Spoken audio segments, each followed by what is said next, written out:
स्वातंत्र्य दिनाच्या पार्श्वभूमीवर देशभर सुरू असलेल्या घरोघरी तिरंगा 2025 या अभियानाअंतर्गत ठाणे महापालिका मुख्यालय येथे तिरंगा प्रतिज्ञा स्वाक्षरी फलक आणि तिरंगा सेल्फी स्टँड उभारण्यात आलाय। या दोन्हीचे उद्घाटन मंगळवारी सकाळी ठाणे महापालिका आयुक्त सौरभ राव यांनी स्वाक्षरी करून तसेच छायाचित्र काढून केले। जिल्हा परिषदेचे मुख्य कार्यकारी अधिकारी रोहन घुगे, महापालिकेचे अतिरिक्त आयुक्त 1 संदीप माळवी आणि अतिरिक्त आयुक्त 2 प्रशांत रोडे यांनीही या तिरंगा प्रतिज्ञा स्वाक्षरी फलकावर स्वाक्षरी केली आहे। घरोघरी तिरंगा 2025 या अभियानात ठाणे महापालिकेतर्फे 15 ऑगस्ट पर्यंत विविध उपक्रमांचं आयोजन करण्यात आलंय। मॅरेथॉन स्पर्धेत तिरंगा प्रतिज्ञाही घेण्यात आली होती, तर स्वच्छता अभियान, महापालिका शाळांतील विविध कार्यक्रम, सांस्कृतिक कार्यक्रम यांचंही आयोजन करण्यात येत असल्याची माहिती महापालिका आयुक्त सौरभ राव यांनी दिली। महापालिका मुख्यालयातील तळमजल्यावर तिरंगा प्रतिज्ञा स्वाक्षरी फलक आणि तिरंगा सेल्फी स्टँड उभारण्यात आलाय। तेथे सहाय्यक संचालक नगररचना संग्राम कानडे, मुख्य लेखा व वित्त अधिकारी दिलीप सूर्यवंशी, उपायुक्त जीजी गोदेपुरे, मनीष जोशी, उमेश बिरारी यांनीही तिरंगा फलकावर स्वाक्षरी केली। तसेच सेल्फी स्टँड पशी छायाचित्रही काढले। त्यांच्यासोबत उपस्थित पत्रकारांनीही तिरंगा प्रतिज्ञा स्वाक्षरी फलकावर स्वाक्षरी केल्या आहेत। हर घर तिरंगा याची जी संकल्पना आहे, यामध्ये भारत सरकारचे निर्देश तसेच राज्य सरकारची सूचनेप्रमाणे आपण साधारणतः 1 ऑगस्ट पासूनच हा अभियान सुरू केलेला आहे।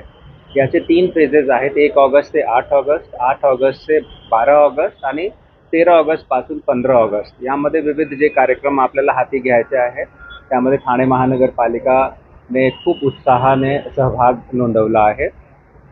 हेतू याचा एकच आहे की तिरंगेबद्दल गौरव, तिरंगेबद्दल आपला जे अभिमान आहे ते समाजाचे प्रत्येक घटकापर्यंत पोहोचला पाहिजे। यामध्ये विशेषतः आपण फोकस करत आहोत शाळेचे जे स्टुडंट्स आहेत, विद्यार्थी आहेत, त्यांच्यामध्ये तिरंगेची संकल्पना, तिरंगा आपले देशाचे जे प्रतीक आहे त्याच्याबद्दल अभिमानाचा बोध त्यांच्या मनात तयार करणे, याच्यावर आपण खूप काम करत आहोत आणि विविध यामध्ये उपक्रम आपण हाती घेतला आहे। आता नुकतेच आपण रविवारी मॅरेथॉनचं आयोजन केला होता, तिथे आपण तिरंगेबद्दल शपथ जेवढे खेळाडू होते, जेवढे धावक होते त्यांना आपण दिली। याच्या व्यतिरिक्त शाळा महाविद्यालयामध्ये रंगोली स्पर्धा, चित्रकला स्पर्धा, निबंध स्पर्धा, क्विझ हे आहेत। त्याच्या व्यतिरिक्त हरघरतिरंगा.com ही जे वेबसाईट आहे त्याच्यावर क्विझ स्पर्धा आहे, ज्यामध्ये आपण आपले मुलींना स्टुडंट्सला सहभागी होण्यासाठी प्रेरित करत आहोत। याच्या बरोबरच जे सूचना आहे भारत सरकारची, त्यामध्ये आपल्याला कल्पकता वापरणे याचा सुद्धा त्यांनी आम्हाला एक निर्देश दिला आहे, ज्यामध्ये सांस्कृतिक कार्यक्रम, नुक्कड नाटक, बाईक रॅली, मॅरेथॉन, सायक्लोथॉन, थोडक्यात एक आपल्याला मोठ्या प्रमाणावर एक वातावरण निर्मिती करायची आहे तिरंगेबद्दल।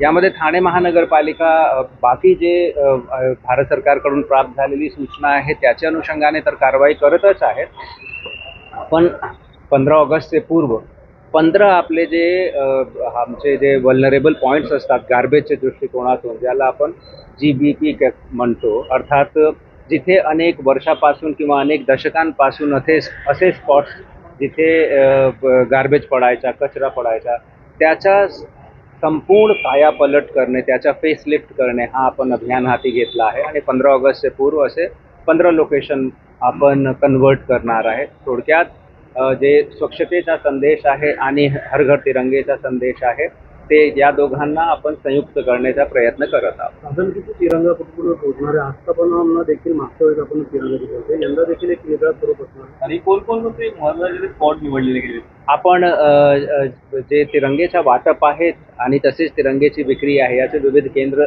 आपण तयार केलेले आहेत। शाळा महाविद्यालयामध्ये तिरंगेचा वाटप आणि विक्री याच्यासाठी आपण केंद्र तयार केले आहेत।